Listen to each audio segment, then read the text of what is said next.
नमस्कार साथियों, मैं पीयूष त्रिवेदी धीरेन्द्र सर के साथ में स्वागत करता हूं आप सभी का आपके अपने स्टूडियो यूट्यूब चैनल जियोपॉल आईएएस पे। सर, आज हम लोग क्या बहुत ही इंपॉर्टेंट जानकारी लेकर के आए हैं, प्लीज बच्चों को बताइए सर। देखिए सर, कल आरओ और एआरओ का री एग्जाम हो चुका है, प्रीलिम्स का एग्जाम हो चुका है। अब सारे के सारे बच्चे जो हैं वो मेंस की तैयारी के लिए तैयार हैं। तो मेंस की तैयारी करने के लिए जो सबसे महत्वपूर्ण होता है वो होता है कि उसका सिलेबस का जानना। तो इस वीडियो के माध्यम से सबसे पहले तो हम बच्चों को सिलेबस के बारे में बताना चाहेंगे और हम आपसे अनुरोध करेंगे कि बच्चों को ये बताइए कि जो मेंस है, इस मेंस के अंदर हिंदी का कितना जबरदस्त रोल है और किस तरीके से हिंदी की तैयारी को हम लोग अपने इस चैनल पर बच्चों को करवाएंगे। सर जी, बहुत बढ़िया प्रश्न किया आपने। मैं सिर्फ यही बोल के यह बात शुरू करूंगा, ये हिंदी इसमें कुल 400 नंबर की आती है। मतलब आप समझिए कि कितना बड़ा रोल है हिंदी का। यहाँ पर आप देखिए 400 नंबर आपके अपने हो सकते हैं। सोचिए, प्री अगर निकल गया, जीवन का बड़ा ही महत्वपूर्ण पड़ाव है। कुछ भी ना देखिए, बस जुट जाइए इसके लिए, पूरी ताकत लगा दीजिए, पूरे अपने मनोयोग से इस पर लग जाइए, सफलता आपकी होगी। हम इसमें किस तरीके से आपके साथ सहयोग करेंगे ये मैं आपको इस पूरे वीडियो में बताऊंगा। सबसे पहले सर चर्चा कर लें, एक तो इसमें जो सब एक इंपॉर्टेंट पेपर होगा वो है आपका जीएस का। और जीएस का जो सर होगा ना, वो आपका ऑब्जेक्टिव होगा टोटल 120 क्वेश्चन, 120 नंबर है उसके लिए। बढ़िया, बहुत बढ़िया। एक नंबर एक क्वेश्चन, एक नंबर। जी हाँ, बहुत बढ़िया, बहुत बढ़िया। और सबसे अच्छी बात है कि इसमें जो तैयारी होगी वो प्रीलिम्स की तैयारी हमारी बहुत इसमें काम आने वाली है। क्योंकि इसमें वही सब्जेक्ट रहेंगे कि आपकी हिस्ट्री इसके अंदर आएगी, इसी के अंदर आपकी पॉलिटी आएगी, इसी के अंदर आपकी ज्योग्राफी आएगी, इसी के अंदर आपकी इकोनॉमी आएगी, इसी के अंदर आपका साइंस आएगा, इसी के अंदर आपका करंट अफेयर्स आ जाएगा आपका। तो इस तरीके से current affairs, geography, polity, economy, census, UP special, वो सारी की सारी चीजें इसमें एक बार फिर से आपको रिवीजन के साथ आपका सहायता यहां पर मदद करने वाली है। ठीक है, उसके बाद ही जो है हम आगे बढ़ेंगे सर। वो जो आपका बहुत ही बढ़िया सब्जेक्ट है, हमारी मातृभाषा जिसे हम सामान्यता कहते हैं, हिंदी जो है। और हिंदी को लेकर के देखिए कितना विवाद है देश में इस समय। महाराष्ट्र में विवाद हुआ, लेकिन अपने यहाँ सबसे अच्छी बात क्या है, ये एक परीक्षा है जो हिंदी जिसको नहीं आती वो ये परीक्षा नहीं निकाल सकता। और जो इस परीक्षा के महत्व को नहीं जानता ना, इन पदों के महत्व को नहीं जानता, वो समझ भी नहीं सकता कि हिंदी कितनी महत्वपूर्ण है, ये पद कितने महत्वपूर्ण है। तो हम चाहेंगे आप बताइए कि हिंदी में कैसे प्रश्न पूछे जाएंगे और किस तरीके का सिलेबस रहेगा। बल्कि आज तो हम सिलेबस पे ही चर्चा करते हैं, प्रश्नों पे और क्या होगा वो आगे अगले वीडियो में आएंगे। आज स्ट्रेटजी पे एक और वीडियो लेकर के आएंगे। आज सिलेबस जान लीजिए। कभी आपको जरूरत पड़े सिलेबस जानने के लिए, आप जियोपॉल पर आइए। आपको सभी एग्जाम्स के लिए, आईएएस का, पीसीएस का, आरओ का, एआरओ का, सब एग्जाम का आपको सिलेबस बहुत डिटेल में हमारे वीडियोस के माध्यम से मिलता रहेगा। तो सर मैं कहूंगा आप बताएं इसके बारे में जरा। ओके सर, देखिए एक तो इसमें जो दूसरा पेपर है सामान्य हिंदी एवं आलेखन, तो इसमें जो सबसे पहला पार्ट बन रहा है, देखिए वो बन रहा है कि आपको एक तो 2.5 घंटे का समय मिलेगा, जो टोटल पूर्णांक रखता है वो 120 नंबर है। बहुत बढ़िया। अब क्वेश्चन कहां से आ रहे हैं? एक पार्ट इसका ये है सर जी कि दिए हुए गद्यांश का शीर्षक, उसका सारांश और 3 रेखांकित अंशों की व्याख्या, उसमें जो रेखांकित होंगे। अच्छा, इसमें सर अच्छी बात क्या है कि इन्होंने इसको डिफाइन किया है, दिखाया है, डिवाइड करके दिखाया है कि 3 नंबर जो है वो आपके 3 शीर्षक के लिए, 6 नंबर जो है आपके सारांश के लिए, और 12 नंबर जो है रेखांकित अंशों की व्याख्या के लिए। जी हाँ, इस तरीके से कितना अच्छा, देखिए सटीक आपको जानकारी दी गई है कि आप इस सटीक जानकारी का लाभ उठाएं कि कहां कितने नंबर आपको आसानी से यहां पर मिल सकते हैं। ठीक है, तो आगे की तरफ चलते हैं सर, और बताएं सर इसमें। अब दूसरा इसमें पार्ट, इसी में पार्ट है किसी दिए हुए सरकारी पत्र का सारणी रूप में सार लेखन। बहुत बढ़िया। और इसके लिए सर जी 15 नंबर हैं। बिल्कुल बिल्कुल, 15 अंक है टोटल इसके लिए। बहुत बढ़िया, बहुत बढ़िया। और तीसरा पॉइंट इसमें आता है पत्राचार का। ये सर जी बड़ा ही महत्वपूर्ण है। बहुत देखिए, जो ड्राफ्टिंग है, लेटर राइटिंग है, ये सरकारी सेवा का मुख्य बिंदु है। चाहे आप अधिकारी हो जाएं, चाहे आप आईएएस हो जाएं, चाहे आप पीसीएस हो, चाहे आप आरओ एआरओ हो, चाहे आप लिपिक ही क्यों ना हो, आपको अगर इस तरीके से पत्राचार करना नहीं आता है तो आपका सरकारी सेवा में महत्व कुछ भी नहीं है। और स्पेशली सर जी स्पेशली हाँ, इस जॉब के अंदर तो पत्राचार का विशेष महत्व है, जिसमें कि आप देख रहे होंगे सर ये कौन सा सब विषय है ये इसमें? शासकीय अर्धशासकीय पत्र है। अच्छा, जी हाँ, बिल्कुल। और दूसरा है सर जी कार्यालय आदेश या ज्ञापन या परिपत्र। ओके, ये दूसरा पार्ट है। ठीक है। इसी में तीसरा पार्ट भी है सर जी, मतलब कहाँ कहाँ आपके लिए लेखन का काम करना बिल्कुल है। बिल्कुल। विज्ञप्ति या कोई टिप्पणी होती है, और उसी में प्रतिवेदन या अनुस्मारक। बिल्कुल। यानी ये तीन भाग जो होते हैं बड़े ही महत्वपूर्ण होते हैं। अब किसी भी अधिकारी को शासकीय पत्र भी तैयार करने पड़ते हैं जी, कार्यालय आदेश समय समय पर निकालने पड़ते, तो उसको तैयार करने का भी जिम्मेदारी यहां पर दी जाती है, और विज्ञप्तियां भी जो विभागों की निकलती हैं उसकी जानकारी भी दी जाती है। तो इसीलिए इस परीक्षा के अंदर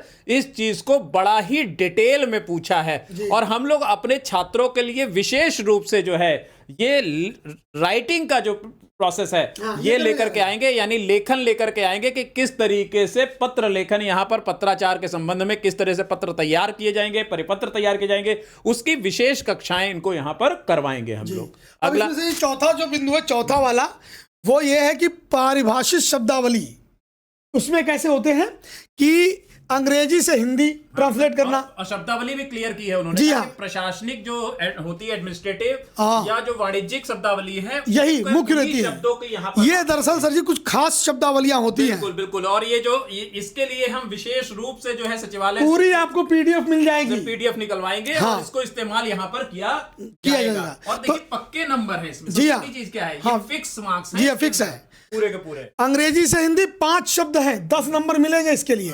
बहुत बढ़िया। और हिंदी से अंग्रेजी के लिए भी 5 शब्द हैं और 10 अंक मिलेंगे आपको। बहुत बढ़िया सर। मुहावरे और लोकोक्तियां केवल 5 होंगी, लेकिन नंबर है उनके 10। अच्छा, और ये सबसे अच्छी चीज है कि जिस बच्चे का ये अच्छे से तैयार है, इसमें 30 नंबर उसके पूरे हैं, पूरे। यानी हिंदी का ये जो पेपर है, इस पेपर में जिसने जबरदस्त प्रैक्टिस की है उसको निश्चित तौर पे पूरे मार्क्स यहाँ पर मिलने वाले हैं। अगला सर क्या है इसमें? एक सर जी बिंदु यहाँ पर कंप्यूटर ज्ञान का भी है। अच्छा, जी हाँ, कंप्यूटर ज्ञान का है। आगे चलते हैं।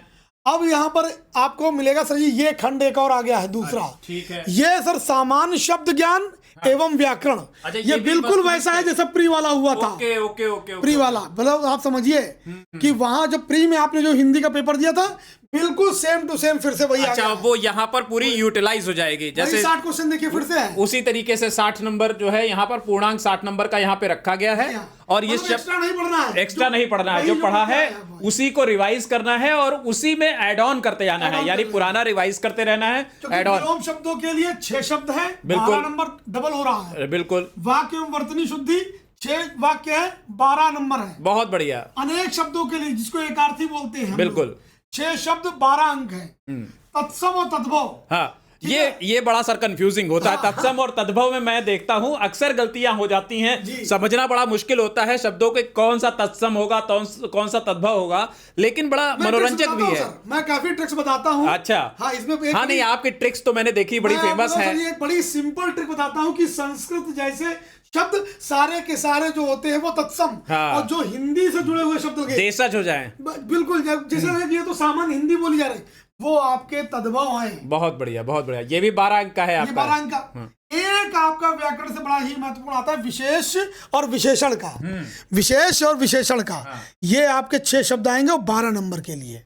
एक तरीके से सर यहाँ पे भी देखिए कि ये जो 60 नंबर है, इसमें सब अधिकतर बच्चे देखिएगा आप 58 और 59 ऐसे और 60 लेकर के ये आते हैं सर, आ जाएंगे, सब बच्चे करते हैं, पूरे नंबर आएंगे। हाँ, पूरे नंबर लाते बच्चे। सही तरीके से इसका प्रयास किया, सही तरीके से इसकी प्रैक्टिस कर ली, तो ये तय है कि ये 60 नंबर तो यहाँ पर पक्के हैं, क्योंकि असली खेल कहाँ होना है, वो खंड तो अभी आया ही नहीं है। असली खंड तो अब आने वाला है, जहां पर नंबर को लेकर के खेल पूरा होता है, जहां पर नंबर ऊपर नीचे फ्लक्चुएट होंगे आपकी राइटिंग के हिसाब से, आपकी लेखन शैली के हिसाब से। तो आइए अगले खंड की तरफ चलते हैं सर, बताइए इसके बारे में। ये है सर जी, ये है वो, ये है सबसे बढ़िया। 3 घंटे का समय मिलेगा सर जी, हिंदी निबंध। हिंदी निबंध ऐसे राइटिंग। और इसके सर जी हम लोग देखिए हैबिचुअल नहीं है ना, हम लोग प्रैक्टिस करते हैं इसकी कभी। बिल्कुल, बच्चे बिल्कुल इसकी प्रैक्टिस नहीं, बहुत कम बच्चे इसकी प्रैक्टिस करते हैं। सामान्यतः वो जो नए बच्चे हैं जो एग्जाम देने आए हैं, जो काफी ब्राइट और ब्रिलियंट हैं, लेकिन उनका कहीं ना कहीं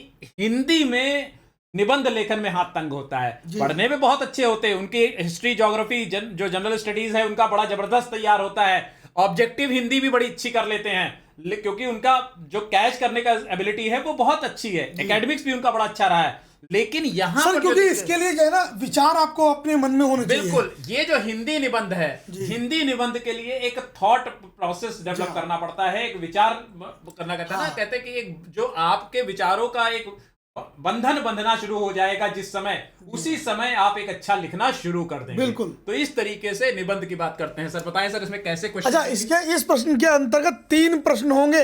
हाँ। 3 प्रश्न होंगे। अच्छा। प्रत्येक प्रश्न के एक शीर्षक का चयन करते हुए दी गई समय जो शब्द सीमा है, हाँ। उसी में कुल 3 निबंध लिखने होंगे। अच्छा, यहाँ पे इसका मतलब हिंदी में बच्चों को तैयार रहना है कि 3 निबंध तो लिखने ही लिखने हैं। विषय वो उसमें चुन सकते हैं, वो चुन सकते हैं, 3 निबंध उनको लिखने ही। हाँ, जैसे पहले पार्ट में 3 है, दूसरे पार्ट में भी 3 है और तीसरे पार्ट में भी 3 है। अच्छा। लेकिन हर एक से एक लेना है। अच्छा, जैसे पहले पार्ट की अगर हम बात करें तो इसमें उन्होंने दिया है कि साहित्य या संस्कृति पर आप चाहे लिख सकते हैं जी। आप चाहे तो सामाजिक क्षेत्र के बारे में लिख सकते हैं निबंध, आप चाहे तो राजनीतिक क्षेत्र पर जो दिया गया है टॉपिक, उस पर निबंध लिख लें। लेकिन 600 वर्ड्स की जो ये समय सीमा शब्द सीमा है, इसके अंदर ही अपने सारे विचारों को यहाँ पर समाहित करना है निबंध लेखन में। लेकिन मजा बहुत आता है अगर आप एक बार लिखने लग जाएं। क्योंकि सर जी उसमें प्रारंभ और जो अंत है, उसमें मतलब उसमें आपको दर्शाना होता है कि किस प्रकार से आपने कोई चीज प्रारंभ की है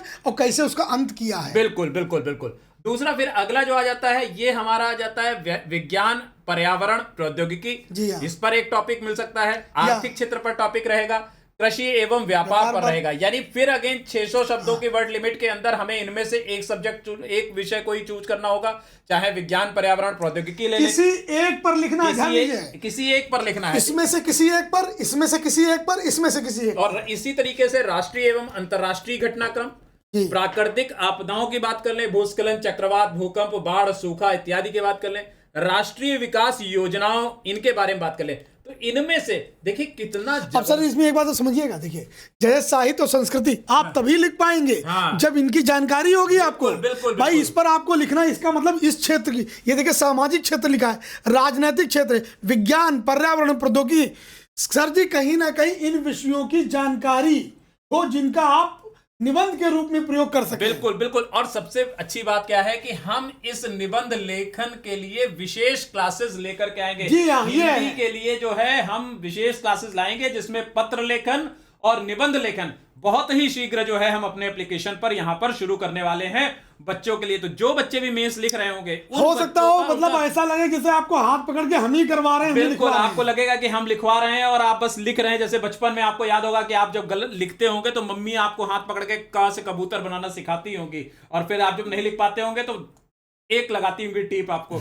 लेकिन अब क्या है, अभी हम लोग दूर बैठे हैं, आपको नहीं लगा पाएंगे, लेकिन आपको सहयोग करेंगे। टीचर का भाव समझ सकते हैं कि सर को ये बात नहीं ठीक लगी, मुझे इसको ठीक कर लेना है। तो हम लोग आपको वहां पर कदम कदम पर जो है लिखना सिखाएंगे, विचारों को उत्पन्न करना सिखाएंगे, और ये भी बताएंगे कि ये विचार आते कहां से हैं। क्योंकि जब तक आप दिमाग में इनपुट नहीं डालेंगे तब तक राइट आउटपुट नहीं ला पाएंगे। तो राइट आउटपुट लाने के लिए आपको बहुत बढ़िया इनपुट भी डालना पड़ेगा।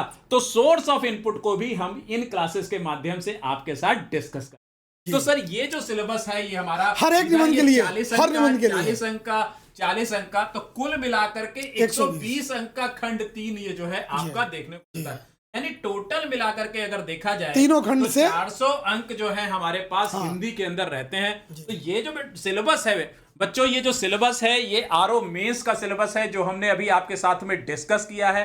इस सिलेबस को आप अच्छे से पढ़ लीजिए, क्योंकि जब तक आपको सिलेबस बाय हार्ट याद ना हो तब तक आप ये उम्मीद अपने हिसाब से छोड़ दीजिए कि आप किसी परीक्षा को निकाल पाएंगे। तो पहले तो सिलेबस में आपकी पकड़ मजबूत होनी चाहिए, क्योंकि सिलेबस क्या है, सिलेबस ही आपको आपके सामने वाले के दायरे को बताता है कि इस दायरे से बाहर वो नहीं पूछ पाएगा। तो जब किसी युद्ध के अंदर एक दायरा तय हो जाता है ना, तो लड़ना बहुत आसान हो जाता है। तो दायरा तय हो गया है। अब अगली क्लासेस में, अगले वीडियो में हम रणनीति के साथ आएंगे कि कैसे इस दायरे को संभाला जाए, कैसे इसको कवर किया जाए, और किस तरीके से हम उनकी कमजोरियों को पकड़ करके विजय प्राप्त कर सकें। तो लक्ष्य हासिल करने के लिए मिलेंगे आपसे। सर इसमें ये बता दीजिए कि अगर मेंस के लिए जीएस की आपको तैयारी करनी है तो हमारी मैराथन लगातार चल रही है, वहां से आप मेंस लेवल का अपना पढ़ सकते हो। बिल्कुल बिल्कुल बिल्कुल। सुबह 10 बजे से बच्चों हमारी मैराथन क्लासेस चल रही हैं, पर डे चलती है। उसमें आप आए, आप अपना आरओ प्री की तैयारी उसमें हो जाएगी, आपकी पीसीएस प्री की तैयारी हो जाएगी। इसके एग्जाम मेंस में जो ऑब्जेक्टिव क्वेश्चंस आपके आएंगे जीएस की, उनकी भी पूरी तैयारी आपकी यहां पर हो जाएगी। यहां तक कि हालांकि कल का पेपर बड़ा आसान आया था कई मामले में, मैं कहता हूं, लेकिन फिर भी बहुत सारे क्वेश्चन जो हैं वो मैराथन से ही आपको मिले हैं बच्चों को, आपको भी मिल जाएंगे। आप हमारे साथ जुड़े रहिए, बने रहिए लगातार। मैं पीयूष त्रिवेदी के साथ धीरज मिश्रा आप सभी का अपने चैनल पर एक बार पुनः स्वागत करता हूं और चाहता हूं कि आप हमारे साथ मिलकर के अफसर बने, अधिकारी बने और देश का नाम रोशन करें। धन्यवाद।